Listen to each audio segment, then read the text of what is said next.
अच्छा ये बताओ, ये टॉपिक आप लोगों को पहले कराया तो नहीं गया? No sir. क्योंकि ये बहुत बार ना नो फर्स्ट सर। चैप्टर के अंदर करा देते हैं। तो अगर मान लीजिए फर्स्ट चैप्टर के अंदर करा दिया हो तो फिर यहाँ जरूरत नहीं पड़ेगी, और अगर नहीं कराया गया तो मैं करा दूँ। सबसे पहली बात ये है कि जो हमारे पास में हार्ड वाटर है, हार्ड वाटर का सीधा सा मतलब ये होता है कि ये एक्चुअल में सोप के साथ में फ्रोथ डेवलप नहीं करता। बस केवल इसका जो डिफरेंस है वो सिर्फ और सिर्फ आप लोगों को सोप के अकॉर्डिंग देखना होता है। ठीक है, तो यहाँ पर हम कहेंगे hard water that not develop froth with shop. इसकी खास बात ये है कि ये जो है इसके साथ में फ्रोथ डेवलप नहीं करेगा या कम फ्रोथ डेवलप करेगा। अब देखिए, जो बेटा हमारे पास में हार्ड वाटर होता है, इस हार्ड वाटर को भी आप दो पार्ट में डिवाइड कर सकते हैं। आपको ये जानना होगा कि जो हार्ड वाटर है एक्चुअल में हार्ड वाटर होता क्यों है, और कौन कौन से ऐसे केसेस हैं जिसकी वजह से हार्डनेस डेवलप होती है। तो अगर मैं यहाँ पर बात करता हूँ,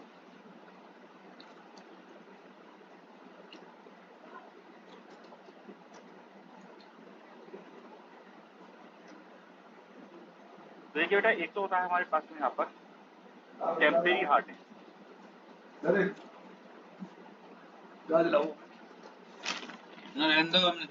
टेम्परेरी हार्डनेस, और एक हमारे पास में यहाँ पर रहती है परमानेंट हार्डनेस। टेम्परेरी हार्डनेस का जो कारण होता है वो होता है हमारे पास में कैल्शियम 2+ या फिर मैग्नीशियम 2+, कैल्शियम 2+ या मैग्नीशियम 2+ के बाइकार्बोनेट, यानी कि HCO3-। अगर मैं यहाँ पर बात करूँ तो मेरे पास में यहाँ हो सकता है कैल्शियम बाइकार्बोनेट, या फिर मेरे पास में यहाँ हो सकता है मैग्नीशियम बाइकार्बोनेट। तो इनकी वजह से जो हार्डनेस डेवलप होती है उसे हम कहते हैं टेम्परेरी हार्डनेस। परमानेंट हार्डनेस का जो कारण होता है कैल्शियम या फिर मैग्नीशियम। इसके आप लोगों को लेने हैं या तो क्लोराइड या फिर हमारे पास में होगा सल्फेट, क्लोराइड और सल्फेट। इनकी वजह से जो हार्डनेस होगी वो होगी परमानेंट हार्डनेस। तो एक तो आपसे यही पूछा जाता है कि किससे कौन सी हार्डनेस होती है। अगर यहाँ पर बात करें तो जैसे कैल्शियम क्लोराइड है, या फिर अगर मैं बात करूँ तो यहाँ पर कैल्शियम सल्फेट हो सकता है, या फिर हम यहाँ पर बात कर सकते हैं मैग्नीशियम क्लोराइड हो सकता है, या फिर यहाँ पर याद रखिए कि हमारे पास में मैग्नीशियम सल्फेट हो सकता है।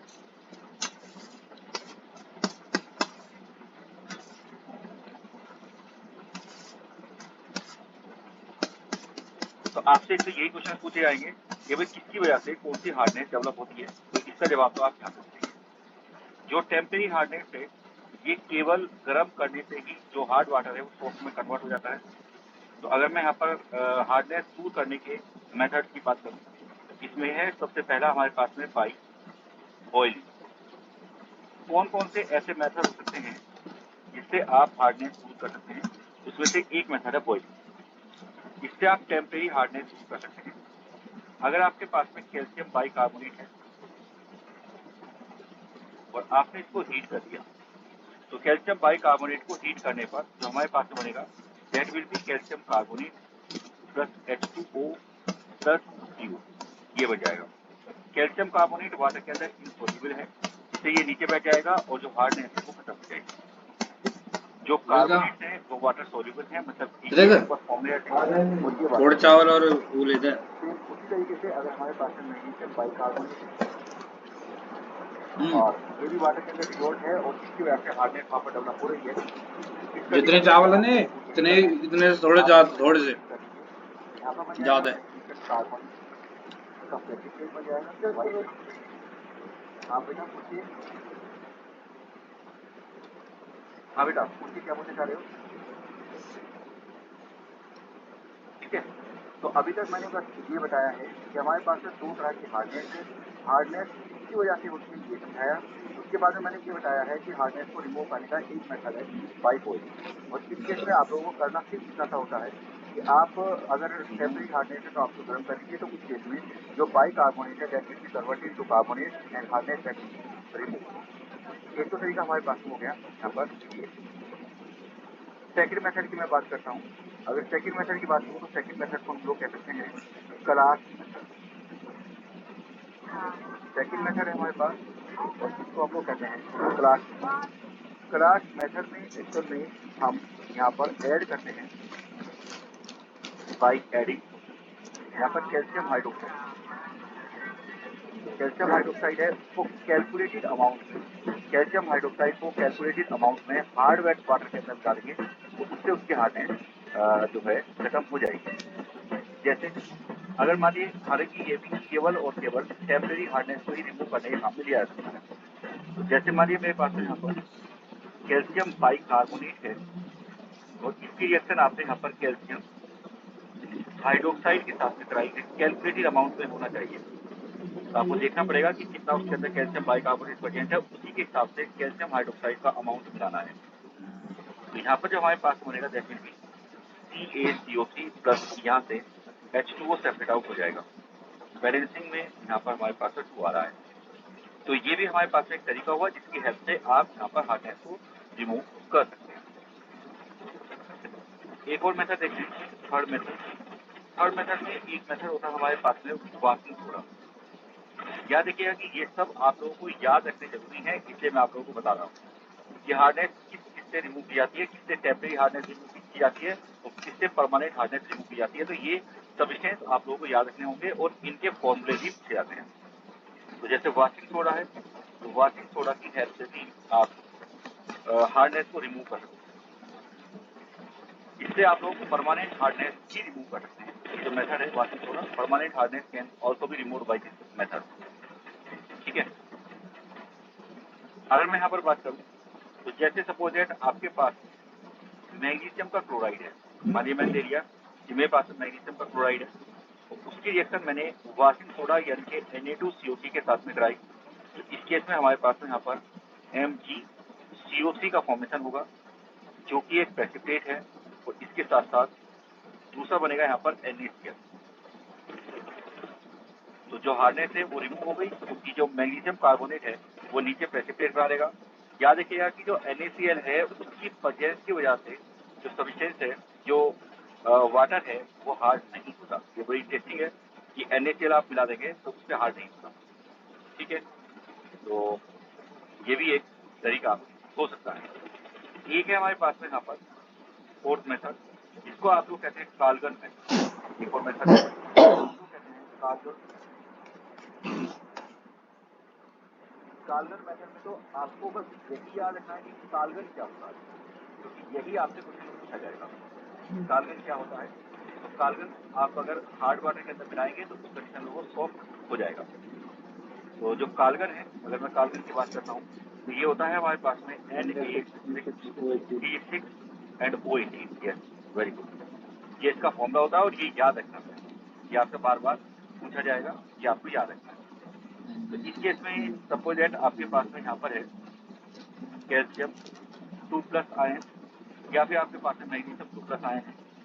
तो आपने इसकी रिएक्शन मान लीजिए कराई है यहाँ पर Na6O18। इसके साथ में अगर आपने यहाँ पर रिएक्शन कराई तो होगा ये कि जो हमारे पास सोडियम है वो यहाँ से हट जाएगा और इसकी जगह पर जो ये है हमारे पास में, इसकी जगह पर जो आयन है हमारे पास में वो आयन आ जाएगा। तो मैं एक बार इसको यहाँ पर लिख देता हूँ। इसको आप ऐसे लिख सकते हैं Na2, यहाँ पर हमारे पास में आया Mg4 और P6O16, ठीक, और ये फिर इस फॉर्म में चला जाता है। ठीक है, तो यहाँ पर अगर मैं कैल्शियम लगाना चाहूँ, कैल्शियम लग जाएगा, यहाँ पर मैंने कैल्शियम लगा दिया। तो इस केस में क्या होगा कि इसका बच जाएगा यहाँ पर प्रेसिपिटेट, और जो सोडियम था इसमें से वो सोडियम निकल के हो जाएगा बाहर। तो इसमें से 4Na प्लस बाहर हुआ है और इस केस में मैंने यहाँ पर 2 कैल्शियम लगाया। तो इस तरह से यहाँ पर इसका प्रेसिपिटेट में जाएगा और जो हमारे पास में यहाँ पर Na है वो सॉल्यूशन के अंदर चला जाएगा, लेकिन जो कैल्शियम है या मैग्नीशियम है वो नीचे प्रेसिपिटेट बना देगा। तो ये भी हमारे पास में एक मेथड हो सकता है, इसको भी आप लोगों को याद रखना है। इसे कालगन कहते हैं। कालगन का फॉर्मूला जरूर याद रखिए, क्योंकि कालगन के अकॉर्डिंग आपसे क्वेश्चन पूछे जाएंगे। उसके बाद में एक और मेथड होता है हमारे पास, उसको हम लोग कहते हैं बेटा that is ion exchange method. याद रखिए कि आयन एक्सचेंज मेथड आजकल ज्यादा पॉपुलर है। ठीक, आयन एक्सचेंज मेथड आजकल पॉपुलर है और इस केस में तरीका ये होता है कि कुछ आयन एक्सचेंज वाली स्पीशीज होती है, कुछ ऐसी स्पीशीज होती है हमारे पास में जो कि आयंस को एक्सचेंज कर सकती है। तो कुछ इस तरह की स्थिति जो कि आयंस को वहां पर एक्सचेंज कर सकती है। लैपटॉप में प्रॉब्लम आ गई कुछ, मुझे लग रहा हाँ चल गया।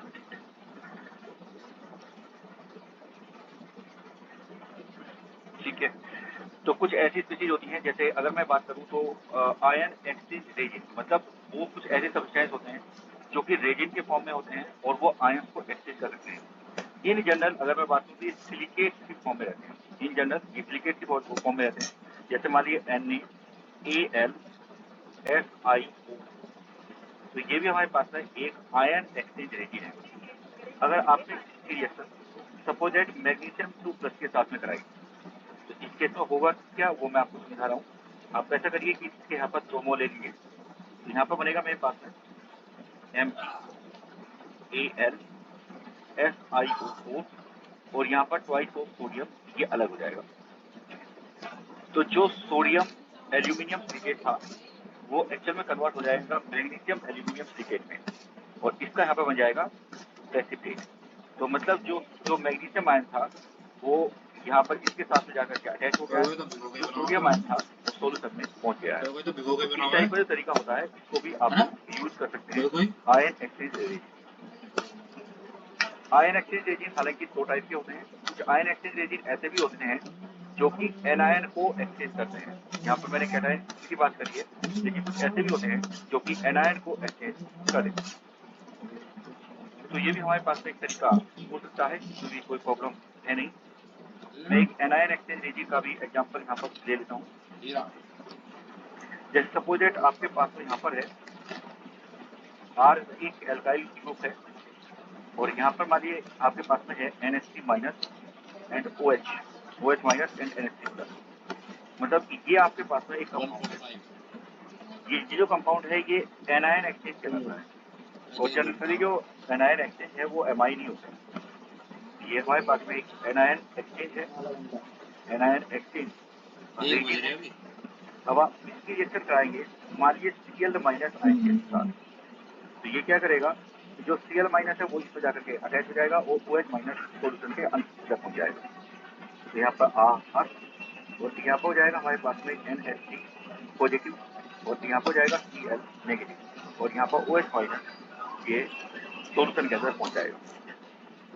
कभी कभी आपसे इस तरह के भी क्वेश्चन पूछे जाते हैं, तो ये पूछ लेते हैं कि भाई हमारे पास में 1 लीटर सोल्यूशन है। मैं एक बार थोड़ा सा हिंट कर रहा हूँ, आप लोग मुझे बताना कि आप लोग इस बात को समझ पाए या नहीं। 1 लीटर सोल्यूशन है, 1 लीटर सोल्यूशन के अंदर यहाँ पर उन्होंने कहा 1 लीटर सोल्यूशन और 1 लीटर सोल्यूशन के अंदर क्लोराइड आयन वो 0.01 मोलर है। अब उन्होंने कहा इसके अंदर आपने आयन एक्सचेंज रेजिन डाल दिया, एनायन एक्सचेंज रेजिन डाल दिया, इसके जितना भी क्लोराइड था वो सारा जितना भी क्लोराइड आयन था वो सारा हो गया। तो बताइए अब इस सोल्यूशन की पीएच कितनी हो जाएगी। तो बताइए क्या आप सोच सकते हो कि इस टाइप का क्वेश्चन कैसे सोल्व होगा।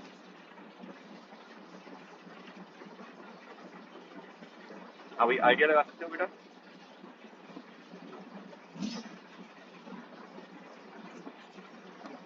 तो देखिए इसका एक सीधा तरीका है, बिल्कुल आसानी से आप सोच सकते हैं और ये ऐसे सोच सकते हैं। देखिए यहाँ पर ये जो OH है ये एक्चुअल में यहाँ पर अभी चिपका हुआ है, ये OH सोल्यूशन के अंदर नहीं है। तो अभी जो सोल्यूशन होगा वो वीकली बेसिक होगा, थोड़ा बहुत बेसिक होगा लेकिन ज्यादा बेसिक नहीं। लेकिन जैसे ही ये Cl जाकर के यहाँ पर अटैच होगा, वो OH माइनस इसमें से हटेगा, तो उस कंडीशन में ये सॉल्यूशन स्ट्रॉन्ग बेसिक होना शुरू हो जाएगा। क्यों? क्योंकि OH माइनस सॉल्यूशन के अंदर जा रहा है, इस कंडीशन में स्ट्रॉन्ग बेसिक होना शुरू हो जाएगा। तो आप यहाँ पे ये देखेंगे कि जितना Cl माइनस जाके यहाँ पे लगेगा, उतना ही तो OH माइनस इसमें से निकलेगा। तो जितना मेरे पास में यहाँ पर Cl माइनस के मोल थे, Cl माइनस के मोल निकालूंगा तो मोलरिटी इंटू वॉल्यूम करके निकालूंगा। तो Cl माइनस के जो मोल आएंगे मेरे पास में वो आ जाएंगे मोलरिटी इंटू वॉल्यूम, यानी कि 0.01 इतने मोल। तो इतने मोल Cl माइनस जाके यहाँ पे अटैच होगा और इतने ही मोल OH माइनस यहाँ पे बने रहेगा। तो OH माइनस आपके पास में जो आया, OH माइनस जो हमारे पास में आया वो है 0.01 मोल। लेकिन सॉल्यूशन का वॉल्यूम यहाँ पर 1 लीटर है, तो आपने ये 1 कर दिया, यहाँ पर हमारे पास में आ जाएगा 0.01 मोलर OH माइनस, और यहाँ से हम सॉल्यूशन की pH माइनस, ठीक है बेटा। अपने आप बता दे कहाँ भी आप दिखाए सर पकड़ गाय ऐसे कर रोज बता दे।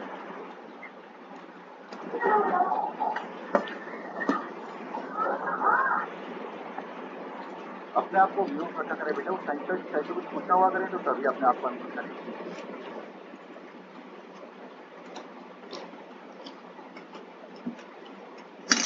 ठीक है, तो बताइए ये मेथड कौन सा आ गया सभी को?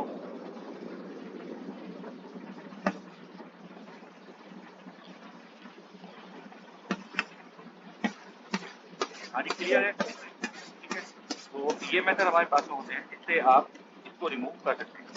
अब मैं यहाँ पर आपको एक छोटी सी बात और बताऊंगा जिससे आपसे क्वेश्चन पूछे जाते हैं। इसको तो मैं हटा देता हूँ, इसको तो कुछ ज़्यादा बात की नहीं, ये तो बिल्कुल एकदम आसान सा तरीका है। देखिए, एक टॉपिक है और उससे क्वेश्चन आप लोगों से पूछे जाते हैं। कैसे क्वेश्चन पूछे जाएंगे और आपको क्या करना है? एक होता है हमारे पास में बेटा degree of hardness, degree of hardness. Degree of hardness के लिए आपको एक फॉर्मूला याद रखना है। ये टॉपिक पहले आपने कवर अप कर रखा होगा, लेकिन इसको मैं बता देता हूँ। एक टॉपिक है हमारे पास degree of hardness.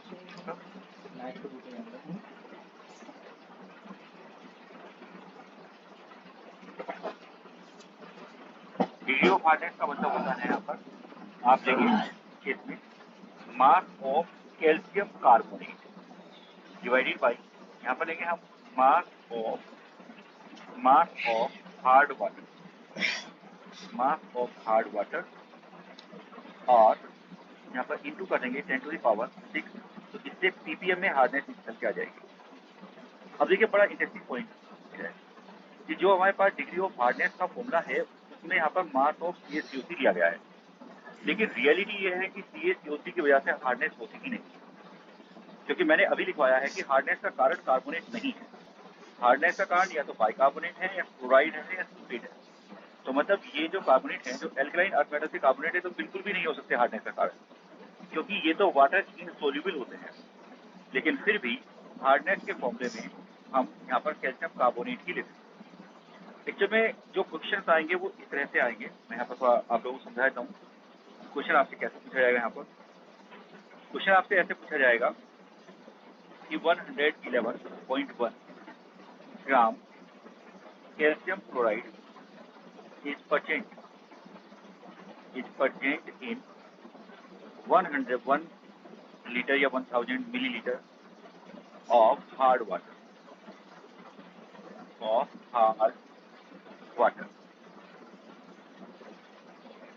find degree of hardness,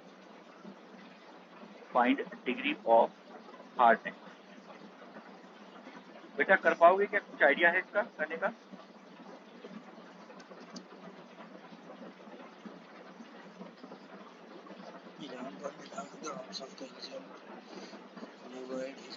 idea है बेटा किसी को? अस्मित, आशीष, पार्थ जो मुझे नजर आ रहे हैं सामने, 100,000 ml mass of CaC3। देखिए, इसको सोल्व करने का जो तरीका होता है मैं आपको बताता हूँ।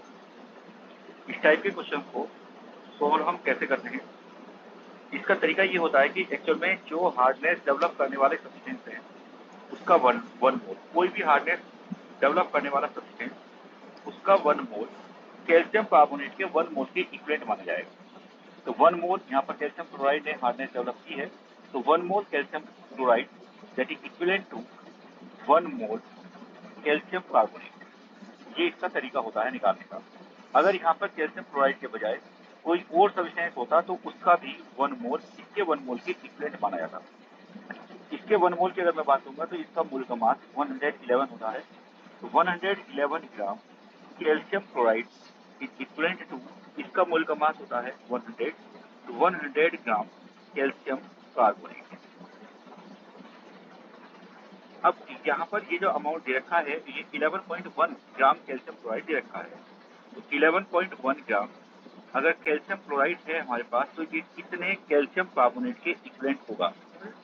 यूनिटी मेथड से निकालेंगे यहाँ पर 100 अपॉन 111 इंटू यहाँ पर 111.1 कितने ग्राम कैल्शियम कार्बोनेट।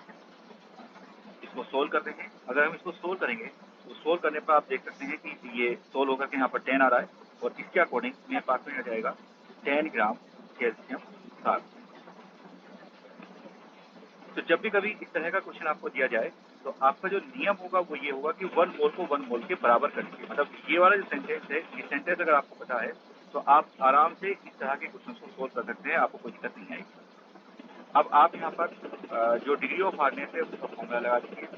यहाँ पर हो जाएगा हमारे पास में degree of hardness that is equal to हो जाएगा मास ऑफ कैल्शियम कार्बोनेट जो कि 10 ग्राम है divided by the mass of hard water जो कि यहाँ पर दिया गया 1000 मिलीलीटर। लेकिन याद रखिएगा कि जो वाटर है ये बहुत कम हार्डनेस बहुत कम है इसमें, इससे आपको यह भी याद रखना है कि 1000 मिलीलीटर का मतलब अप्रोक्सीमेटली 1000 ग्राम भी होगा, क्योंकि जो डेंसिटी होती है वाटर की वो 1 ग्राम पर एम एल होती है। हालांकि इसके अंदर कुछ थोड़ा बहुत मिला हुआ भी है, इसके अंदर मिला हुआ भी है, लेकिन उसके बावजूद भी इसकी डेंसिटी लगभग इतनी ही होगी, लगभग इतनी। Because density is not given in the question, तो आपको यहाँ पर डेंसिटी 1 देखेंगे। और इस कंडीशन में अगर आप इसको यहाँ पर चेक करते हैं तो यहाँ पर आपको 1000 ही रखना है और इंटू कर देना है 10⁶ और ये आंसर एक्चुअल में पीपीएम में आता है। इसको सोल्व कर लोगे आप। इसको अगर हम सोल्व करते हैं मुझे लग रहा है 10⁴ पीपीएम में आ गया। तो इस तरह से आप अपने क्वेश्चन को सोल्व कर सकते हैं। Is it clear to all the students? Any doubt? किसी बच्चे को कोई दिक्कत है बेटा? तो ये है डिग्री ऑफ हार्डनेस निकालने का तरीका और ये बहुत पॉपुलर है, बहुत पूछा जाता है। इससे जो नेक्स्ट टॉपिक अब हमारे पास में है वो है हमारे पास में हाइड्रोजन परऑक्साइड। हाइड्रोजन परऑक्साइड में भी जो बातें आपसे पूछी जाती हैं उनके बारे में डिस्कस करेंगे। दो तरह की बातें आपसे यहाँ पर पूछी जाएंगी हाइड्रोजन परऑक्साइड में। एक तो मेथड ऑफ प्रिपरेशन से संबंधित कुछ क्वेश्चन और एक इसकी प्रॉपर्टीज से रिलेटेड क्वेश्चन। सबसे पहला पॉइंट हम देखते हैं कि इसको हम लोग बनाते किन किन मेथड से हैं। तो इसको बनाने का एक होता है लैब मेथड ऑफ प्रिपरेशन। इसको बनाने का एक तरीका है हमारे पास में और वो है लैब मेथड। लैब में इसको बनाया जाता है बेरियम परऑक्साइड। तो यहाँ पर हम लोग BaO2 लेंगे और देखिए इसमें बिल्कुल कुछ भी नहीं है, बिल्कुल एकदम आसान है। यहाँ पर आप कोई भी एसिड लेंगे, किसी भी एसिड की रिएक्शन कराएंगे तो अगर आपने कोई भी यहाँ पर एसिड लिया, मान लीजिए यहाँ पर लिया है आपने H2SO4, तो इस केस में क्या होगा कि एक तो बन जाएगा यहाँ पर PaSO4 एसिड बेस रिएक्शन है सिंपली, एक बन जाएगा यहाँ पर PaSO4 जो कि व्हाइट PPT होता है, व्हाइट प्रेसिपिटेट होता है, और इसके साथ साथ यहाँ पर बन जाएगा H2O। मैंने पहले ही बोला है कि आप यहाँ पर बेरियम परऑक्साइड लेंगे और उसकी रिएक्शन किसी भी एसिड के साथ में करवाएंगे। लेकिन यहाँ पर एक छोटा क्वेश्चन भी बनता है जो आपसे पूछा जाता है। क्वेश्चन ये है कि हम सिंपली अगर बेरियम परऑक्साइड लेते हैं उस केस में रिएक्शन के होने में प्रॉब्लम आती है। इस रिएक्शन को आसान कराने के लिए प्रीफरेबली हम यहाँ पर बेरियम परऑक्साइड डाईहाइड्रेट से, यहाँ पर बेरियम हाइड्रोक्साइड डाईहाइड्रेट या फिर इसकी हाइड्रेटेड फॉर्म लेते हैं। हाइड्रेटेड फॉर्म में हो सकता है कि यहाँ पर 6H2 हो या फिर 8H2 हो, तो 2, 8 और 6 में ये पाया जाता है। तो यहाँ पर आप कोई भी इसका हाइड्रेट अमाउंट लेंगे, आप 8 का भी ले सकते हैं और बढ़िया है, ठीक है, या यहाँ पर SH2 लिखा जा सकता है। तो आपने यहाँ पर हाइड्रेटेड बेरियम पेरोक्साइड लिया। याद रखिएगा कि एसिड आप कभी भी इस रिएक्शन के लिए कंसंट्रेटेड नहीं लेंगे, क्योंकि अगर आपने इसको कंसंट्रेटेड लिया और ये बेरियम ऑक्साइड है तो ये जो बेरियम सल्फेट बनेगा ये बेरियम ऑक्साइड के ऊपर ही जाके चिपक जाएगा। ऐसी स्थिति में रिएक्शन बंद हो जाएगी। इसको कम करने के लिए, इस प्रॉब्लम को ओवरकम करने के लिए हम एक तो हाइड्रेटेड DaO2 लेते हैं और एक यहाँ पर जो एसिड है उसको डाइल्यूट फॉर्म में लेते हैं। एसिड HCPO4 भी लिया जा सकता है। जब आप इनको लेंगे, यहाँ पर जो प्रोडक्ट बनेगा यहाँ पर BA और फॉस्फेट, ये दोनों आपस में मिलकर के यहाँ पर सॉल्ट बना लेंगे, BA एंड फॉस्फेट।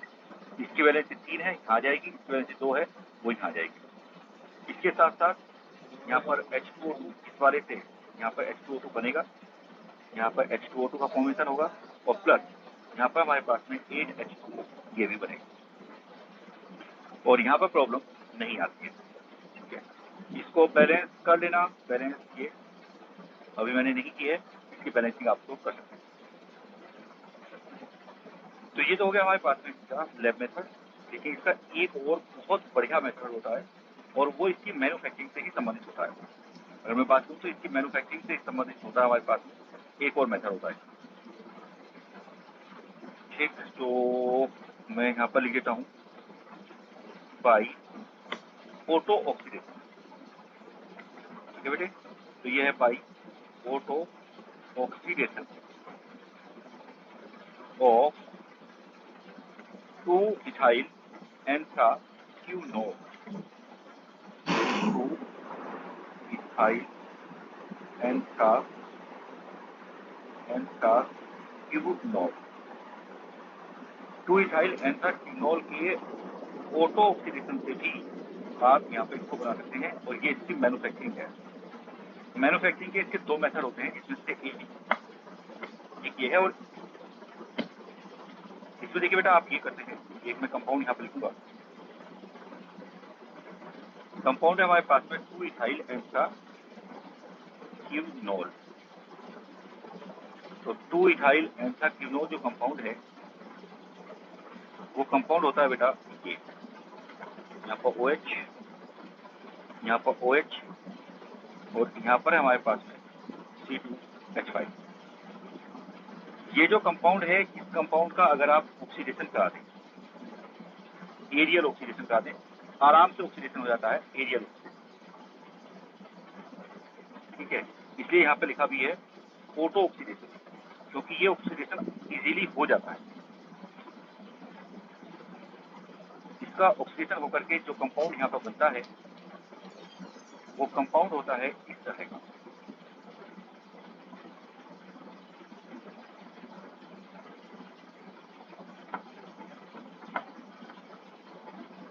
जो कंपाउंड यहाँ पर बनता है वो कंपाउंड होता है इस तरह का। ये जो कंपाउंड है, और एक और बात बता दूं मैं, देखो यहाँ से हाइड्रोजन निकली, यहाँ से हाइड्रोजन निकली और ये ऑक्सीजन है, तो ये यहाँ से H2O2 का फॉर्मेशन कर देंगे। ये जो यहाँ पर कंपाउंड बना है इसको कहते हैं 2-इथाइल एंथ्राक्यूनोन, इसको कहते हैं 2-इथाइल एंथ्राक्यूनोन। ऑक्सीडेशन हो गया और यहाँ पर कीटोनिक ग्रुप किया। उसके बाद ये जो कंपाउंड है, इस कंपाउंड का हम लोग करा देंगे रिडक्शन, और रिडक्शन कराने के लिए आप सिंपली जो यहाँ पर यूज करोगे वो सिंपली यूज करोगे H2 एंड पैलेडियम, ठीक। यहाँ पर आपने लिया H2 एंड पैलेडियम और इससे इसका रिडक्शन बना दिया। तो ये एक तरीका है जिससे लगातार H2O यहाँ पर बनती हुई चली जाएगी और मैन्युफैक्चरिंग के लिए आप इस मेथड को यूज करते हैं। एक थर्ड मेथड वो है, वो भी मैन्युफैक्चरिंग के लिए ही होता है, and that is electrolytic method. एक और है इलेक्ट्रोलाइटिक मेथड। इलेक्ट्रोलाइटिक मेथड में आप दो में से कोई एक सब्सटेंस ले सकते हैं, या तो आप ले सकते हैं यहाँ पर अमोनियम जो है अमोनियम सल्फेट, और एक ले सकते हैं आप यहाँ पर सिंपली H2SO। ठीक है, एक तो अमोनियम हाइड्रोजन सल्फेट या फिर H2SO। यहाँ पर इलेक्ट्रोलाइसिस आपको करानी है H2SO4 और ammonium hydrogen sulphate, ammonium hydrogen sulphate. इनमें से किसी भी कंपाउंड की हाइड्रोलाइसिस इलेक्ट्रोलाइसिस करा करके आप H2O का फॉर्मेशन कर सकते हैं। देख लेते हैं एक बार। जैसे आपने यहाँ पर लिया H2SO4, जब आप इसकी इलेक्ट्रोलाइसिस कराओगे यहाँ पर बनेगा H+ और यहाँ पर बनेगा HSO4-। ऑब्वियसली जो HSO4- है, क्योंकि ये एनायन है इसलिए ये चला जाएगा एनोड पर, पॉजिटिव इलेक्ट्रोड पर चला जाएगा। एनोड पे जाकर के ये कन्वर्ट हो जाएगा यहाँ पर HSO4 में।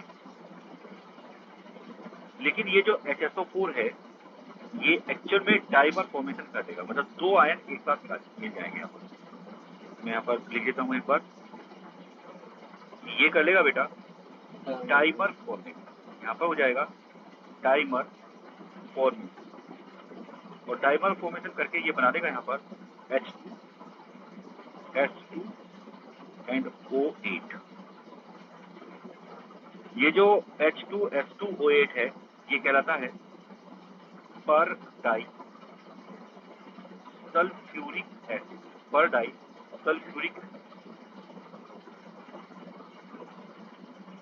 इसको कहते हैं हम बेटा पर डाई सल्फ्यूरिक एसिड। और जो हमारे पास में पर डाई सल्फ्यूरिक एसिड है, जो यहाँ पर पर डाई सल्फ्यूरिक एसिड है, जब इसकी हम वाटर के साथ में रिएक्शन कराते हैं तो उस कंडीशन में फिर ये कन्वर्ट हो जाता है यहाँ पर H2SO4।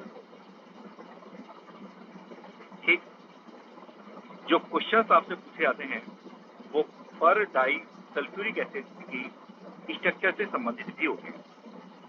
तो पर डाई सल्फ्यूरिक एसिड की स्ट्रक्चर याद रखेंगे, और वो स्ट्रक्चर जो हमारे पास में है वो स्ट्रक्चर होती है इस तरह। पर डाई सल्फ्यूरिक एसिड की जो स्ट्रक्चर है वो इस तरह की। इस स्ट्रक्चर में जो सबसे इम्पोर्टेंट बात है वो ये है कि यहाँ पर जो बॉन्ड बना हुआ है उसमें सल्फर +1 -1, यहाँ पर बॉन्ड है -1 और +1। यहाँ पर जो बॉन्ड है ये होगा प्लस, और यहाँ पर -2 क्योंकि डबल बॉन्ड है। यहाँ भी डबल बॉन्ड है, ऑक्सीजन ज्यादा इलेक्ट्रोनेगेटिव है, -2 और यहाँ पर +2 होगा। यहाँ पर सिंगल बॉन्ड है बेटा, इससे +1 और -1 होगा। यहाँ पर सिमिलर एलिमेंट के बीच में बॉन्ड है, इसलिए यहाँ पर 0 और 0 होगा। यहाँ पर फिर होगा -1 और +1 क्योंकि सिंगल बॉन्ड है।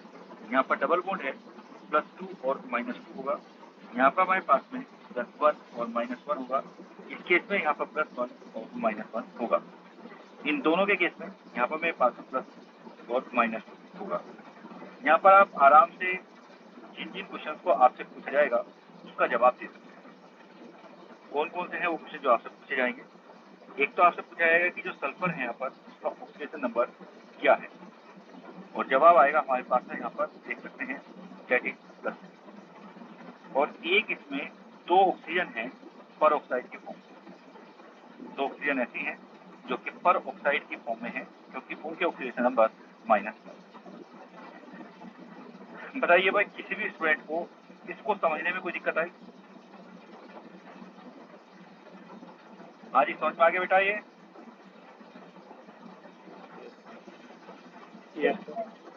ठीक है, चलिए। तो ये मैंने आपको बताया कि इससे रिलेटेड क्वेश्चन क्या क्या पूछे जा सकते हैं। तो मैं H2O2 के बारे में 3 पॉइंट लिख चुका हूँ। अब मैं यहाँ पर 4 पॉइंट की बात करूँ। 4 पॉइंट में हम लोग देखेंगे कि इसकी स्ट्रक्चर से संबंधित क्वेश्चन आपसे क्या पूछा जा सकता है। जो बेटा H2O2 है, H2O2 open book like structure show करती है। Open book like structure, open book like structure का मतलब ये है इस तरह से आप यहाँ पर इसको बना लीजिए।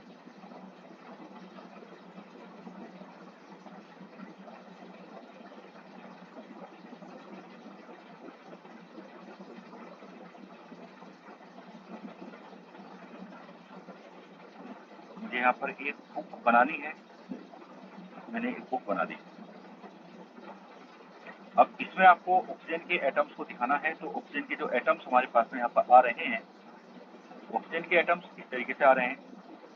एक ऑक्सीजन का एटम यहाँ पर है, एक ऑक्सीजन का एटम यहाँ पर है, उससे अटैच एक हाइड्रोजन यहाँ पर है, इससे अटैच एक हाइड्रोजन मेरे पास यहाँ पर है। तो इस तरह की स्ट्रक्चर यहाँ पर बनेगी। ये एक आप पेज मान लीजिए, बुक का एक पेज ये है, खुली हुई बुक है ये, और एक पेज इसका ये है, open book like, open book like structure. तो ये ओपन बुक लाइक स्ट्रक्चर है, इस तरह से आएगी। इस केस में रेयर, मैं पहले ही बता दूं, मैंने पहले ही टर्म यूज की है, रेयरली आप लोगों से ये भी पूछा जाता है कि इसके बॉन्ड एंगल क्या है, स्पेशली लिक्विड फेज में।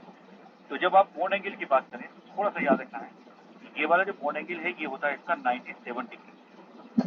ये वाला जो बॉन्ड एंगल है ये होता है 97 डिग्री, और जो दोनों पेजेस के बीच में बॉन्ड एंगल आता है वो आता है 94 डिग्री। तो ये आप याद रख सकते हैं, कि आप लोगों को जरूरत अपने क्वेश्चन को सोल्व करने में हो सकती है। अब देखिए, अगर मैं यहाँ पर बात करूँ, ये तो हो गई स्ट्रक्चर से संबंधित। अब है हमारे पास इसकी प्रॉपर्टी। अगर मैं प्रॉपर्टी से संबंधित बात करूँ तो इसकी प्रॉपर्टी ये एसिडिक नेचर का होता है या फिर ये ऑक्सीडाइजिंग नेचर का होता है।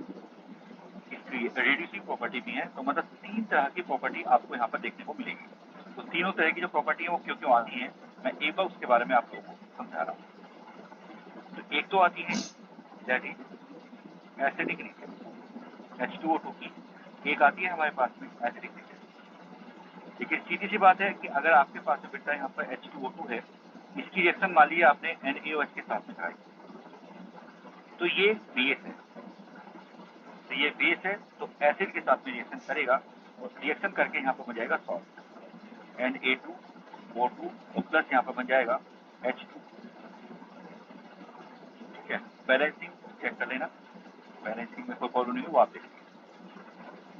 तो एक तो होती है इसकी acidic nature, it will react with base, strong base, and it will form peroxide. दूसरी रिएक्शन एक और लिख के देख सकते हैं हम, H2O2 प्लस आपने मान लीजिए यहाँ पर रिएक्शन करा दी PaOH ट्वाइस के साथ। तो ये भी हमारे पास में बेस है और इसका बिहेवियर एसिड की तरह से होगा, एसिड बेस रिएक्शन होगी और यहाँ पर PaO2 और H2O का फॉर्मेशन हो जाएगा। तो ये हो गई हमारे पास में इसकी एसिडिक नेचर। अब हम देखते हैं इसकी ऑक्सीडाइजिंग नेचर। कुछ पूछना है बेटा? अब एक कुर्बान कुछ पूछना है?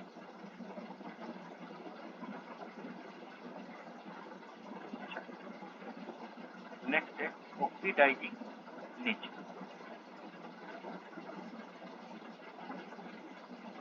तो मतलब जो हमारे पास में H2O2 है ये ऑक्सीडाइजिंग नेचर शो करती है।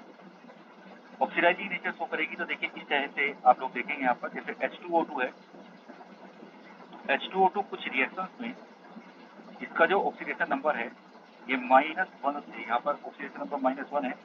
तो अगर कोई ऐसा कंपाउंड है जिसमें इसका ऑक्सीडेशन नंबर -2 हो गया, यानी कि किसी केमिकल रिएक्शन में H2O2 अगर H2O में कन्वर्ट हो, उस कंडीशन में इसका ऑक्सीडेशन नंबर कम हो रहा है, और अगर इसका ऑक्सीडेशन नंबर कम हो रहा है तो इसका खुद का रिडक्शन हो रहा है। इस कंडीशन में ये ऑक्सीडाइजिंग नेचर शो करेगी। तो अगर कहीं पर इसने ऑक्सीडाइजिंग नेचर शो की तो फिर ये वाली रिएक्शन होगी, ऑक्सीडाइजिंग नेचर। अगर किसी रिएक्शन में ऑक्सीडाइजिंग नेचर इसकी आई तो उस कंडीशन में आप ये देखिए, जैसे मान लो आपके पास में सपोज है PbS, और PbS की रिएक्शन मैंने यहाँ पर कराई, मान लीजिए H2O2 के साथ, तो बेटा क्या होगा, यहाँ पर ये बन जाएगा PbSO4।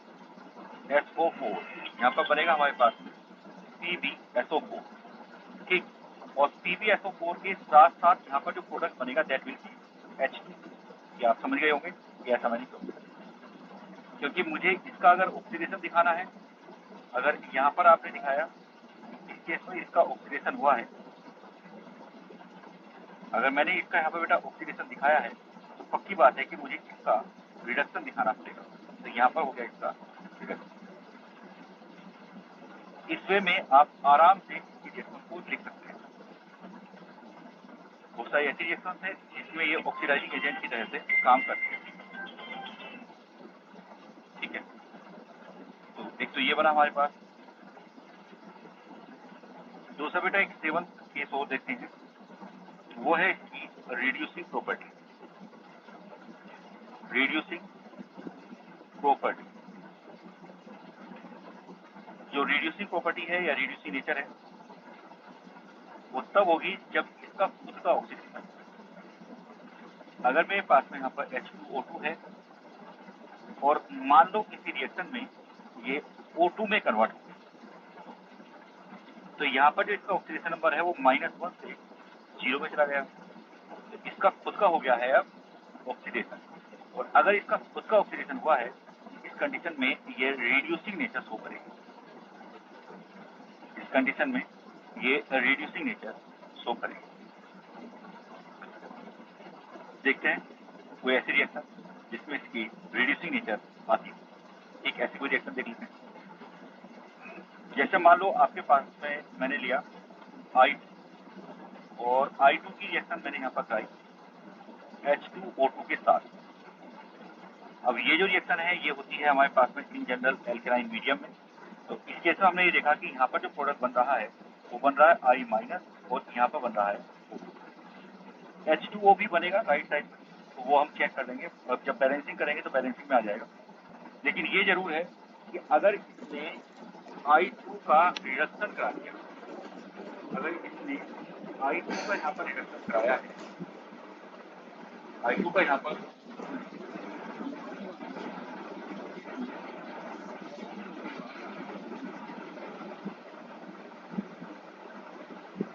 बताओ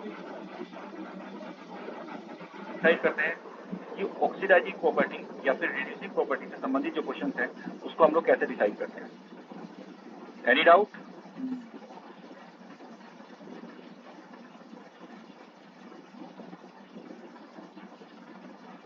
मेरी आवाज आ रही है बेटा प्रॉपर सभी को? Yes sir.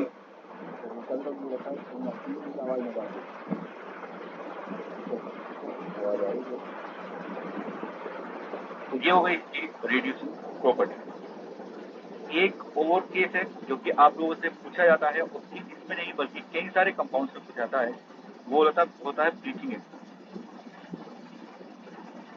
देखो मैं आपको एक बेटा बात बताऊंगा, आप लोग अगर उसको याद रखोगे H2O2 में कभी भी आपसे कोई गलती नहीं, और वो ये है कि जो H2O2 है वो ऑक्सीडाइजिंग एजेंट ही है, वो ऑक्सीडाइजिंग एजेंट ही है।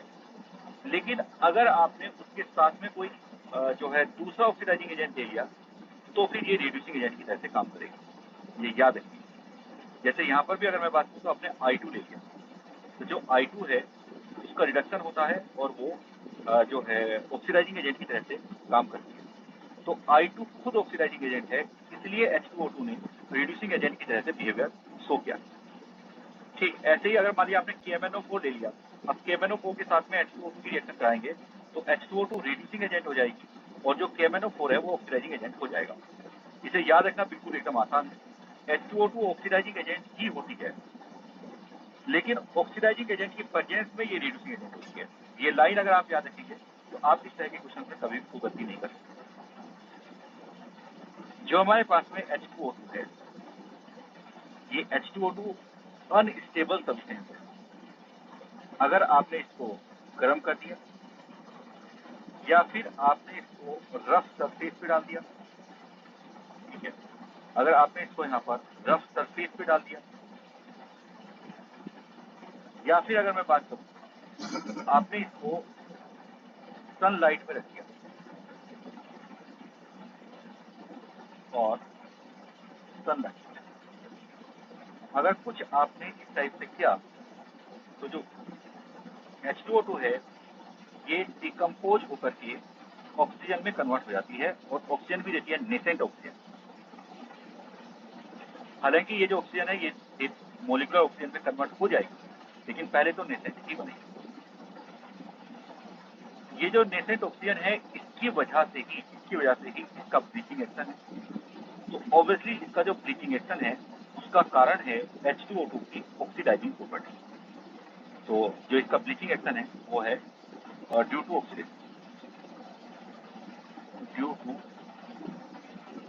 ऑक्सीडेशन, ऑफ कर्जिंग सब्सटेंस।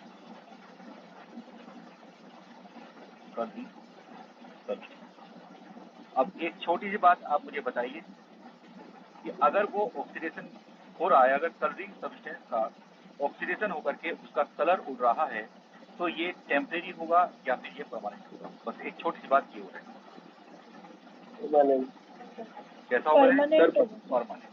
ठीक है, तो ये मैंने पहले बता रखा है कि अगर इस वजह से होता है तो ये परमानेंट। H2O2 से पूछे जाने वाले क्वेश्चन एक होता है H2O2 की वॉल्यूम डिस्टेंस। सुना तो होगा, वॉल्यूम स्ट्रेंथ के बारे में आपने सुना जरूर होगा। वॉल्यूम स्ट्रेंथ का मतलब ऐसे होता है जैसे उन्होंने ये कह दिया कि हमारे पास में है बेटा 10 वॉल्यूम H2O,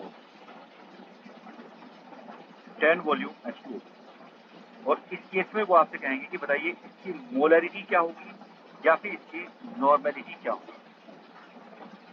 तो इस तरह के क्वेश्चन की भी आपकी प्रैक्टिस होनी चाहिए और इस तरह के क्वेश्चन भी आप लोगों को सोल्व करने में दिक्कत नहीं होनी चाहिए। तो मैं 2 फॉर्मूले यहाँ पर लिख रहा हूँ, आप उन फॉर्मूलों को ध्यान रखिए। एक तो मेरे पास में है H2O2 का वैलेंस फैक्टर, दैट इज, तो इससे अगर आपको मोलरिटी मालूम पड़ गई तो आप नॉर्मेलिटी निकाल सकते हैं, नॉर्मेलिटी मालूम पड़ गई तो मोलरिटी निकाल सकते हैं। फॉर्मूला हमारे पास में होता है normality that is equal to n factor into molarity, यानी कि normality that is n factor into molarity. ये हमारे पास में दोनों की रिलेशनशिप रहती है। एक बात आपको ये याद रखनी है कि एक्चुअल में 11.2 को अगर मोलरिटी में मल्टीप्लाई कर दिया जाए तो उससे वॉल्यूम स्ट्रेंथ आ जाती है। बस एक फॉर्मूला ये याद है, volume strength that is equal to 11.2 into molarity. एक फॉर्मूला ये है, इसको आपको ध्यान रखना है, क्योंकि H2O2 को वॉल्यूम स्ट्रेंथ से रिप्रेजेंट करते हैं। तो ये रिलेशन आपको याद रहना चाहिए और ये रिलेशन आप लोग इसके क्वेश्चन भी आपको करते हैं। ठीक है, तो मैं उम्मीद करता हूं कि ये टॉपिक आप लोगों को समझ में आ गया होगा। इस टॉपिक में कोई दिक्कत नहीं होनी चाहिए। Any doubt in this topic? ठीक है बेटा, तो ये टॉपिक मैंने आप लोगों को करा दिया। ये था हमारे पास में हाइड्रोजन एंड इट्स कंपाउंड। ठीक है, अब एक बार एक छोटा टॉपिक हमारा छूटा हुआ है जो कि 5-10 मिनट का ही है, उसको हम लोग कर लेते हैं, और वो है हमारे पास में नोबल गैसेस।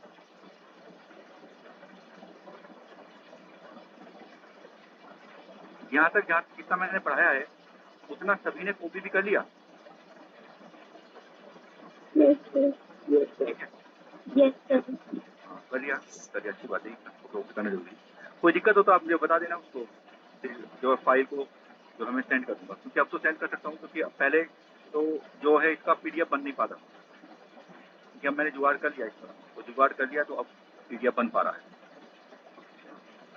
चलिए देखिए, अगर हम नोबल गैसेस की बात करें तो नोबल गैसेस से संबंधित जो क्वेश्चन आपसे पूछे जाते हैं उसमें जिनोन के कंपाउंड हैं, और जिनोन के कंपाउंड की जो स्ट्रक्चर है वो आपसे पूछी जाती है। तो आपको जिनोन के कंपाउंड की जो स्ट्रक्चर है वो बनानी आनी चाहिए, उसके बारे में आपको आइडिया होना चाहिए। अगर उसके बारे में आपको आइडिया है तो आप लोग इस तरह के जो क्वेश्चन हैं उनको कर लीजिए।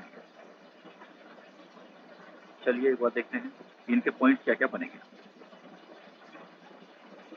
नोबल गैसेस में आप लोग जानते हैं कौन कौन सी हैं?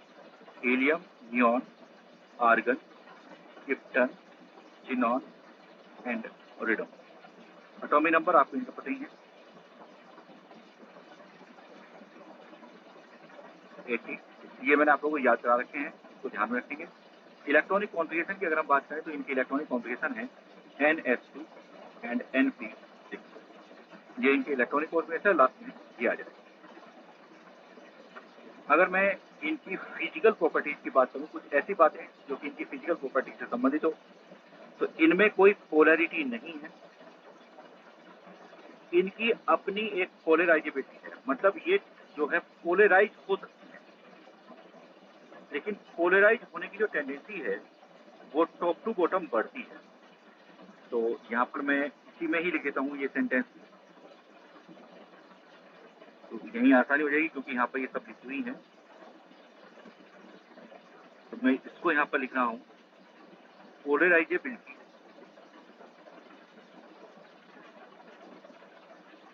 इंक्रीजेस, लेफ्ट राइट जाने पर यानी कि टॉप टू बॉटम जाने पर पोलराइजेबिलिटी इंक्रीज हो रही है। और पोलराइजेबिलिटी के इंक्रीज होने का मतलब ये है कि जो रेडॉन या जिनॉन गैस है इसको हम इजीली पोलराइज कर सकते हैं। ठीक है, अब हम बात करते हैं एक बार वो चीजें जहाँ से क्वेश्चन पूछे जा सकते हैं। तो जिनोन के कंपाउंड्स, जिनोन के कंपाउंड्स में जैसे मान लीजिए जिनोन है, जिनोन की सपोज दैट आपने फ्लोरीन के साथ में रिएक्शन कराई, तो यहाँ पर हमारे पास में XeF2 बन सकता है, XeF2 बन सकता है, ऐसे ही XeF4 बन सकता है। इस तरह के कंपाउंड का यहाँ पर फॉर्मेशन हो सकता है। XeF2 बन सकता है, XeF4 बन सकता है, XeF6 बन सकता है। इस टाइप के कंपाउंड यहाँ पर बनेंगे। थोड़ा सा टेम्परेचर का बस ध्यान रखेंगे। ठीक है, तो ये बनेगा हमारे पास। या फिर अगर आपने टेम्परेचर थोड़ा सा ज़्यादा कर दिया यहाँ पर, तो उस कंडीशन में यहाँ पर Xe मैं इधर ही लिख देता हूँ, अलग लिखने की जरूरत हमें नहीं,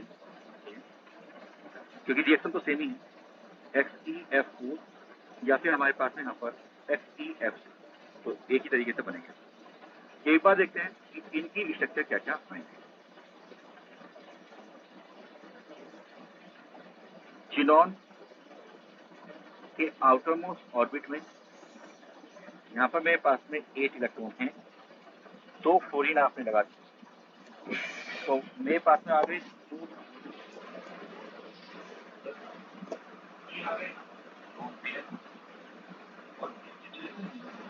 जो जियोमेट्री बनेगी हमारे पास में वो बनेगी trigonal bipyramidal, trigonal bipyramidal, bipyramidal geometry. तो जियोमेट्री तो क्लियर हो गई कि जियोमेट्री हमारे पास में क्या बन रही है, लेकिन अब हमें यहाँ पर देखना है कि इसकी शेप क्या बननी चाहिए। इस केस में देखिए जिनोन को आपने यहाँ पर बीच में लिखा। अब आप मुझे बताइए कि जो लोन पेयर हैं वो इक्वेटोरियल पोजीशन पे आते हैं या एक्सियल पोजीशन पे आते हैं? इक्वेटोरियल। ठीक, तो याद रखेंगे कि जो हमारे पास में लोन पेयर हैं इक्वेटोरियल पोजीशन पर आएंगे। ये लोन पेयर यहाँ पर इक्वेटोरियल पे आएंगे, और जो 2 फ्लोरीन है वो मैंने यहाँ पर एक्सियल पोजीशन पे लगा दिया। तो बिल्कुल आसान स्ट्रक्चर है एकदम, और कहीं से कहीं तक कोई भी दिक्कत नहीं है। अब सेम उसी तरीके से एक बार देख लेते हैं XeF4 में क्या होना चाहिए। यहाँ पर जिनोन है, जिनोन के आउटर मोस्ट ऑर्बिट में 8 इलेक्ट्रॉन है, मुझे यहाँ पर फ्लोरीन लगानी है, 4 फ्लोरीन मैंने यहाँ पर लगा दी। इस केस में 4 हमारे पास में आ गए बॉन्ड पेयर और 2 आ गए मेरे पास में यहाँ पर लोन पेयर। तो 4 बॉन्ड पेयर और 2 lone pair, 4 bond pair plus 2 loan. इसमें अगर हम जियोमेट्री की बात करें तो जियोमेट्री कैसी आ रही है बेटा? ऑक्टाहेड्रल, क्योंकि टोटल 6 हो गए, तो यहाँ पर आ जाएगी हमारे पास में ऑक्टाहेड्रल। अब आपको ये बताना है कि जो 2 लोन पेयर हैं वो कहाँ पर रहेंगे, ये आप बताएंगे जरा कि 2 लोन पेयर कहाँ पर आएंगे। ठीक है, एक्सियल पे लगा दो या कहीं भी लगा दो, लेकिन दोनों लोन पेयर एक दूसरे के अपोजिट आएंगे। ठीक, तो ये आप लोग केमिकल बॉन्डिंग में पढ़ते हैं चीजें। यहाँ पर मैं थोड़ा सा आप लोगों को रिवाइज करा रहा हूँ, याद दिला रहा हूँ कि आपको क्या ध्यान रखना है। इस केस में ये जो दोनों लोन पेयर हैं ये एक दूसरे के अपोजिट लगाने हैं। तो इस केस में जियोमेट्री तो ऑक्सीडाइजर टाइप की बनेगी, लेकिन जो ये शेप आएगी वो आएगी यहाँ पर स्क्वायर प्लेनर। तो ये आएगी लीनियर और ये आएगी शेप यहाँ पर स्क्वायर प्लेनर, स्क्वायर प्लेनर।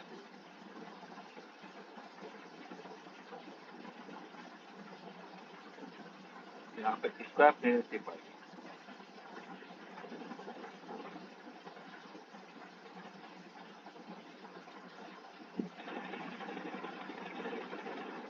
मैं उम्मीद करता हूँ कि आप इसको तैयार कर सकते हैं, इसमें कोई दिक्कत नहीं होनी चाहिए। थोड़ा सा याद रखने वाली बात है।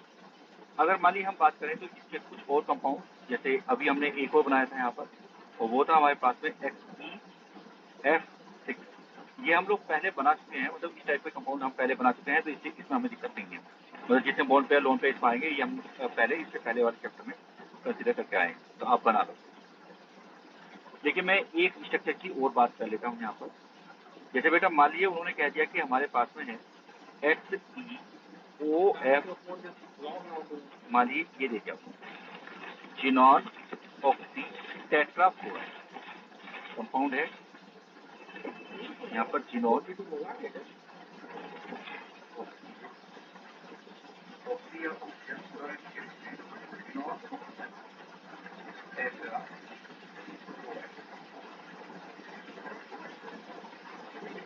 अगर आप देखोगे तो देखिए वही नियम लगाइए, तो आप लोगों ने पढ़ा कि हम वही नियमों को अप्लाई करिए और होने के अकॉर्डिंग।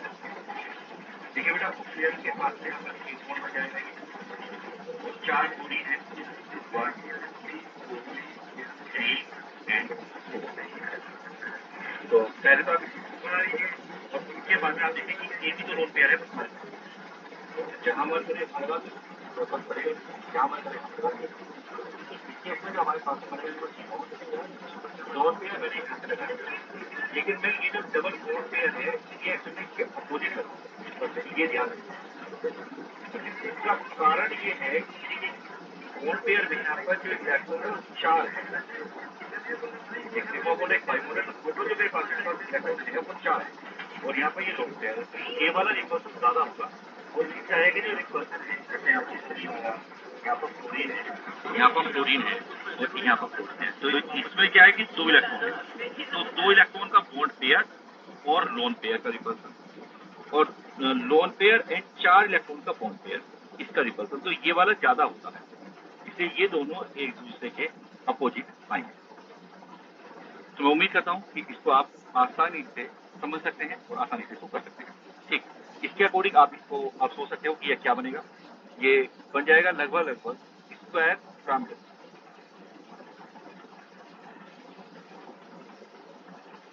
ये बनाया। यहाँ पर खास बात ये भी है कि ये स्क्वायर पिरामिड की फॉर्म में ही लगभग रहता है। ये जो लोन पेयर है, ये लोन पेयर बहुत ज्यादा रिपल्सन यहाँ पर लगा नहीं पाता। जैसे एक और केस इससे पहले वाले चैप्टर में हम लोग पढ़ा था पी ब्लॉक में, कि मैंने उसको कहा था कि वो डिस्टोर्टेड ऑक्टाहेड्रल है। देखिए यहाँ पर ऐसा नहीं कहूंगा, क्योंकि ये 4 इलेक्ट्रॉन है और इसका रिपल्सन है, तो ये रिपल्सन लगभग ऐसा हो जाता है कि ये यहाँ पर ऑक्टाहेड्रल की फॉर्म में नहीं आ पाता और लगभग ये स्क्वायर पिरामिड की फॉर्म में आता है। मैं उम्मीद करता हूँ कि ये कॉन्सेप्ट आप पहले वाले से लिंक कर देंगे। ध्यान आ रहा है या नहीं बेटा? इससे पहले पढ़ाया था ना मैंने ये टॉपिक एक बार। जब मैंने इससे पहले कहीं पढ़ाया था तो वहां पर मैंने क्या कहा था, मैंने ये कहा था कि एक्चुअल में ये lone pair bond pair repulsion ज्यादा होगा और ये डिस्टोर्टेड ऑक्टाहेड्रल हो जाएगा, लेकिन इसमें नहीं कह रहा हूं मैं। ठीक है, एक और मॉलिक्यूल है जो आपसे पूछा जा सकता है, वो है हमारे पास में XeO3। इस तरह का कंपाउंड है XeO3, ये भी आपसे पूछा जा सकता है। जिनॉन ऑक्साइड हम इसे बोलते हैं। अब इस केस में अगर मैं बात करूं तो देखिए आप क्या करेंगे, जिनॉन के आउटर मोस्ट ऑर्बिट में इलेक्ट्रॉन है मेरे पास में 6, ऑक्सीजन का बॉन्ड बनेगा इस तरीके से। देखिए यहाँ पर बॉन्ड बन जाएगा। इस केस में यहाँ पर आपने जिनॉन लिया, एक बॉन्ड तो आपके पास में यहाँ पर ये बन गया, एक बॉन्ड आपके पास में यहाँ पर ये बन गया, एक बॉन्ड आपके पास में यहाँ पर ये बन जाएगा, एक यहाँ पर प्रेजेंट है लोन पेयर। तो एक तरह से आप यहाँ पर ये कहेंगे कि 3 तो मेरे पास में है बॉन्ड पेयर, क्योंकि 5 बॉन्ड को हम काउंट नहीं करते हैं, 3 तो मेरे पास में बॉन्ड पेयर और एक है लोन पेयर। एक कंडीशन बनेगी 3 bond pair plus 1 lone pair, इसके हिसाब से इसको आप कहेंगे बेटा दैट इज पिरामिड। तो मैंने ये टॉपिक आप लोगों को समझा दिया। इसमें आप लोगों को किसी को भी कोई भी दिक्कत हो, कोई भी डाउट हो तो आप मेरे से पूछ सकते हैं। ठीक है, यहाँ तक जो मैंने पढ़ाया है उसको पूछ सकते हैं, और किसी को कोई कॉपी करने में या नोट करने में रह गया हो तो आप मेरे से बता सकते हैं, मैं उसको दोबारा से आप लोगों को दिखा दूंगा तो आप उसको नोट करेंगे।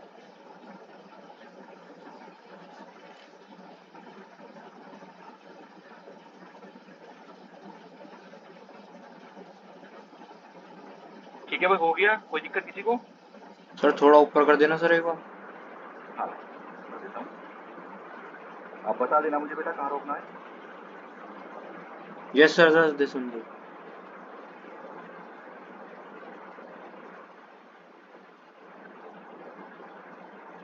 Thank you sir. ठीक है, हो गया कंप्लीट बेटा? Yes sir. चलिए, तो ये फिर आपके पास में टॉपिक, इसको आप लोगों को ध्यान रखना है याद रखना।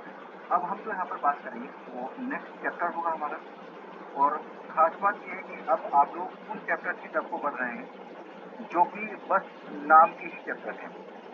ठीक, जो आप लोगों के चैप्टर्स हैं, जो आगे के चैप्टर हैं, उसमें एक तो है मेटलर्जी, ये तो खैर पढ़ना है, थोड़ा सा समझना है, हालांकि इसमें बहुत ज़्यादा कुछ नहीं होता, क्योंकि जब आप एस ब्लॉक पढ़ते हो तो एस ब्लॉक से संबंधित मेटलर्जी के बारे में वहाँ पर पढ़ के आते हो। बी ब्लॉक में एल्यूमिनियम की मेटलर्जी मैं पहले ही आप लोगों को वहाँ पर तैयार करवा चुका हूँ, पहले ही पढ़ा चुका हूँ, तो वहाँ पर काफ़ी चीज़ें हम लोग कवर अप कर देते हैं। जो नियम है, जो प्रिंसिपल्स हैं, वो काफ़ी हद तक वहाँ पर हो जाते हैं। टर्मिनोलॉजी अब यहाँ पर हम लोग पढ़ेंगे।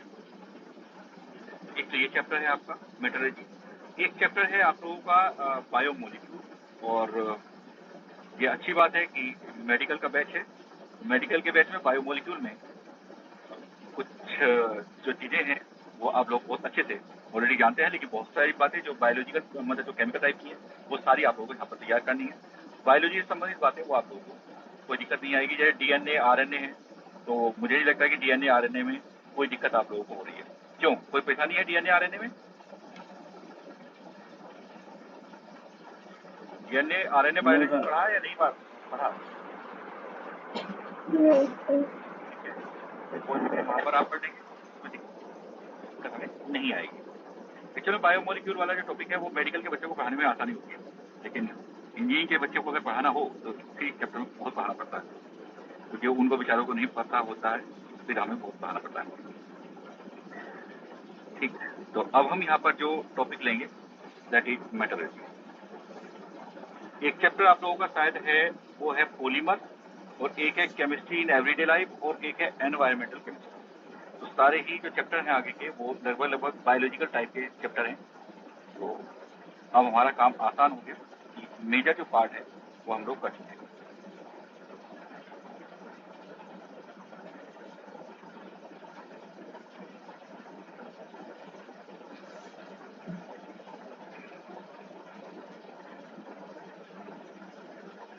मुझे लगता है कि अगले 3 या 4 लेक्चर में शायद हम लोग इसको कर ले जाएंगे आराम से, कुछ समस्या नहीं रहेगी।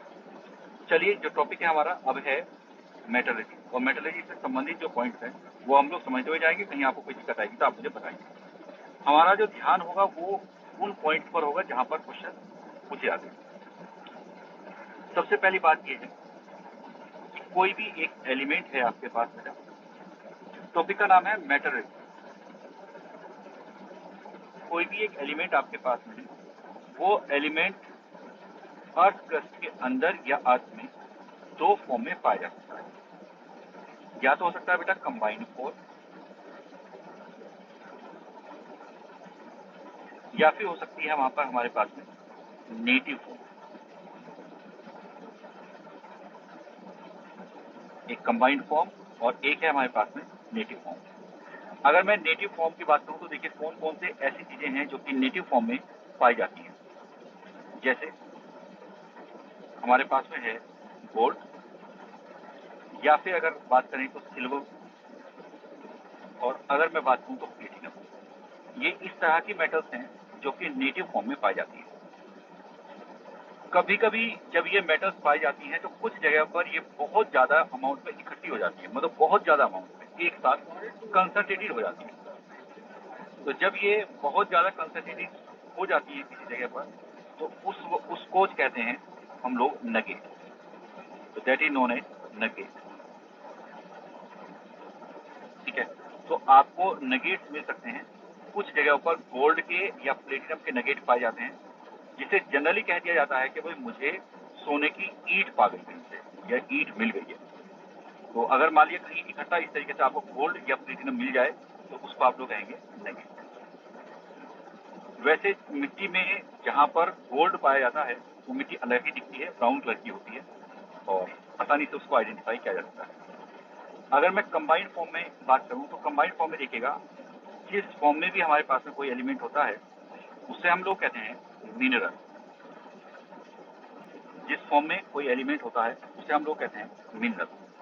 और मिनरल में से भी जिस मिनरल में से आप मेटल को इजीली एंड इकोनॉमिकली निकाल सकते हैं उसको हम लोग कहते हैं ओर। तो ओर का मतलब ये है कि एक ऐसा मिनरल जिसमें से आप इजीली और इकोनॉमिकली मेटल को निकाल सकते हैं, उसको हम ओर कहेंगे। तो इसको मैं यहाँ पर लिख देता हूँ, आपको नोट कर लेना। The mineral from which a metal can be extracted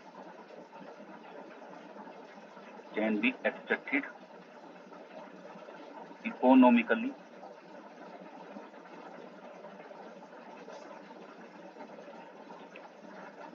and easily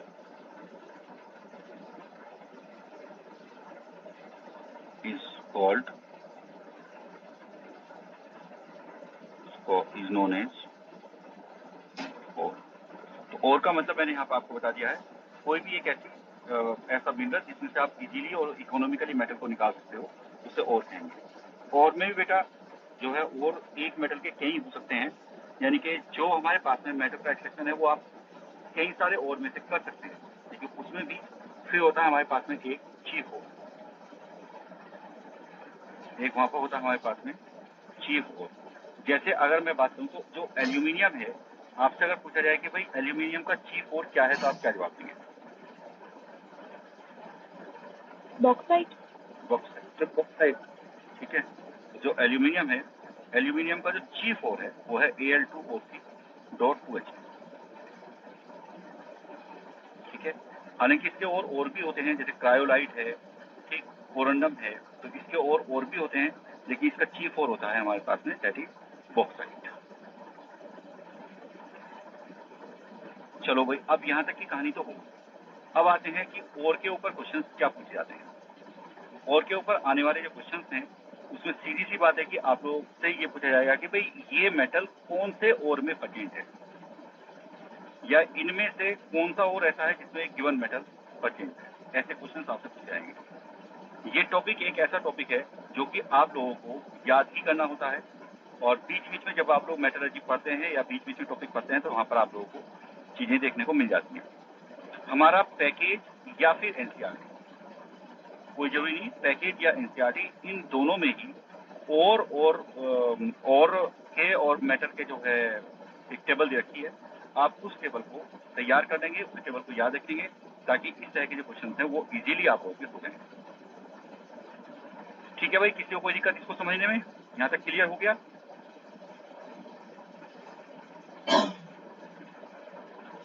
चलिए, अब हम यहाँ पर आगे की जो टर्म्स हैं उनको समझते हुए जाएंगे, क्योंकि अभी कुछ बेसिक टर्म हुई है लेकिन अब आगे की टर्म आनी शुरू हो जाएंगी। यहाँ पर एक टर्म हमारे पास में होती है जिसको हम लोग कहते हैं गैंग पार्टी। देखिए बेटा, जो हमारे पास में ओर है, जो हमारे पास में ओर है या कोई मिनरल है जिसमें से भी आप मेटल को एक्सट्रैक्ट करना चाह रहे हो, उसके अंदर जो इम्प्योरिटीज प्रेजेंट होती हैं उनको हम लोग कहते हैं गैंग पार्टिकल। कभी कभी गैंग पार्टिकल्स को मैट्रिक्स भी कहा जाता है, उनको हम गैंग पार्टिकल्स वहां पर कहेंगे। तो आप यहाँ पर लिख सकते हैं इम्प्योरिटीज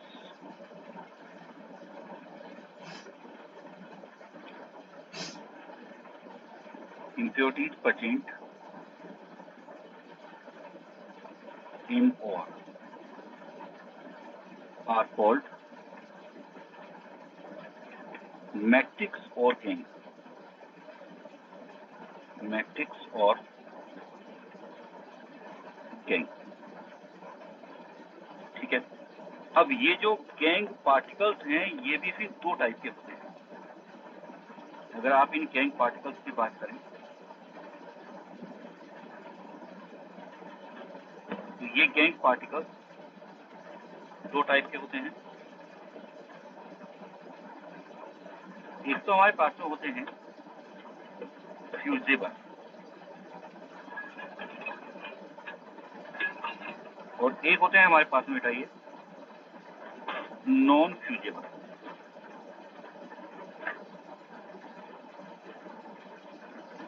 तो मैंने यहाँ पर दो टर्म लिखी हैं और मैं इनको समझा रहा हूँ, अगर आप चाहें तो अपनी लैंग्वेज में इनको नोट कर देना।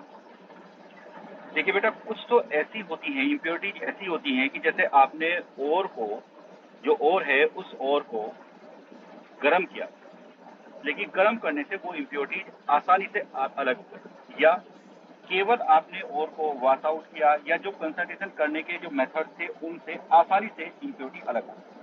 तो जो इम्प्योरिटीज आसानी से अलग हो जाती हैं उनको कहते हैं फ्यूजेबल इम्प्योरिटी, जो आसानी से रिमूव हो जाती हैं। और जो आसानी से रिमूव नहीं होती हैं बल्कि मेटल को या ओर को बिल्कुल पकड़ के बैठ जाती हैं और आसानी से अलग नहीं होती हैं, उनको कहा जाता है नॉन फ्यूजेबल इम्प्योरिटी। इनको अलग करना एक मुश्किल काम होता है। तो जो फ्यूजेबल इम्प्योरिटीज हैं ये इजीली सेपरेट आउट किया। तो आप चाहें तो अपनी लैंग्वेज में इसको नोट कर लें।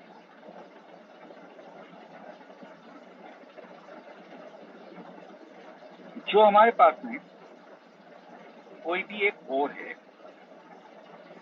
इस ओर में से मेटल का एक्सट्रैक्शन करने के लिए जो मेथड्स यूज किए जाते हैं वो देखिए। सबसे पहला पॉइंट होगा हमारे पास में प्योरिफिकेशन ऑफ ओर। सबसे पहला स्टेप होगा यहाँ पर प्योरिफिकेशन ऑफ ओर। इसका दूसरा नाम है कंसंट्रेशन ऑफ ओर।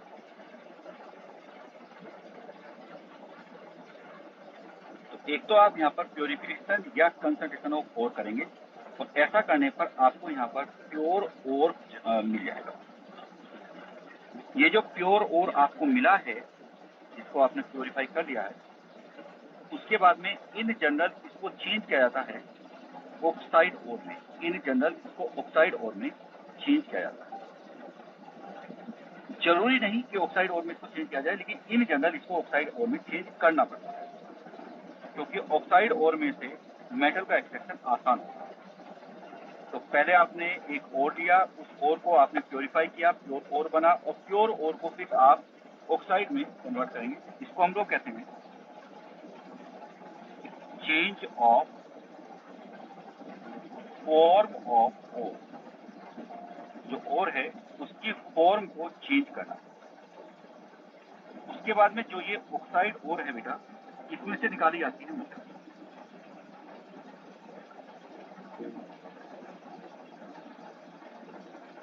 ये ऑक्साइड ओर है, इस ऑक्साइड ओर में से यहां से आप निकालते हैं मेटल।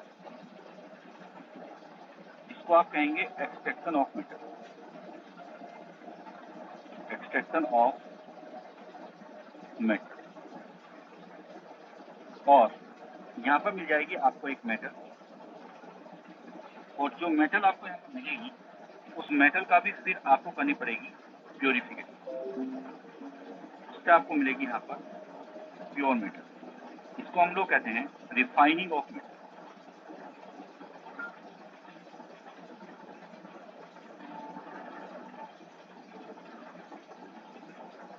अब देखिए, मैं यहाँ पर आप लोगों को कुछ टर्म्स बताता हुआ जाऊंगा, और जो टर्म्स हम यहाँ पर समझेंगे तो बार बार वहाँ पर मुझे बताना भी पड़ेगा कि कौन सा जो हमारे पास में मेथड है वो कहाँ पे यूज हो रहा है, मतलब वो किससे रिलेटेड है, ये आपको याद रखना होगा। पहले आपने और को प्योर किया, प्योर और बना, और जो प्योर और बना आपने उसकी फॉर्म को चेंज किया, ऑक्साइड और बना, ऑक्साइड और कब में से मेटल को निकाला और फिर उसकी रिफाइनिंग यहाँ पर कर दी।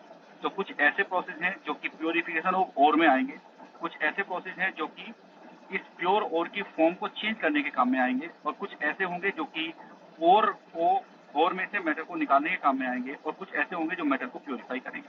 और इन प्रोसेस को ही आपको एक एक करके यहाँ पर समझना होता है और इन सारे के सारे प्रोसेस को कंबाइंडली मिला करके हम लोग कहते हैं मेटलर्जी।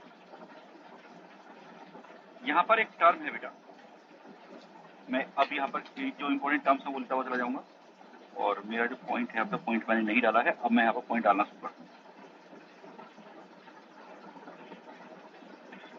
सबसे पहला पॉइंट वो है हमारे पास में फ्लक्स।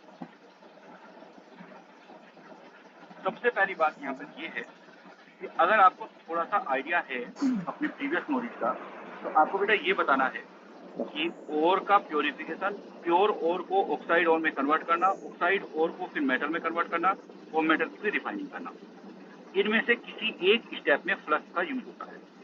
तो वो कौन से स्टेप में होता है? कोई आइडिया किसी को?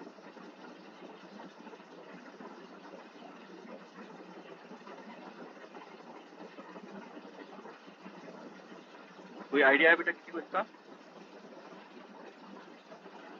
चलिए तो अब मैं बताता हूँ, अब मेरी बात सुनेंगे ध्यान से। देखिए बेटा, जब आप मेटल को एक्सट्रैक्ट करते हैं, ये सारे स्टेप छोड़ दीजिए, सारे स्टेप से हम आगे पहुंच जाएंगे। जिस समय पर आप मेटल को एक्सट्रैक्ट करते हैं, यानी कि आपने ऑक्साइड ओर लिया या कोई और फॉर्म है हमारे पास में और वहां से मेटल का एक्सट्रैक्शन कर रहे हैं, तो उसी टाइम पर कुछ नॉन फ्यूजेबल इम्प्योरिटी यहाँ पर ओर के अंदर प्रेजेंट रहती है, जिनको सेपरेट करना इतना आसान काम नहीं है। तो उन नॉन फ्यूजेबल इम्प्योरिटीज को सेपरेट करने के लिए जो सब्सटेंस यूज किया जाता है उसी को ही फ्लक्स कहा जाता है। वही हमारे पास में फ्लक्स होता है। बताइए सभी को क्लियर हुआ भाई मैंने क्या कहा है? Yes sir.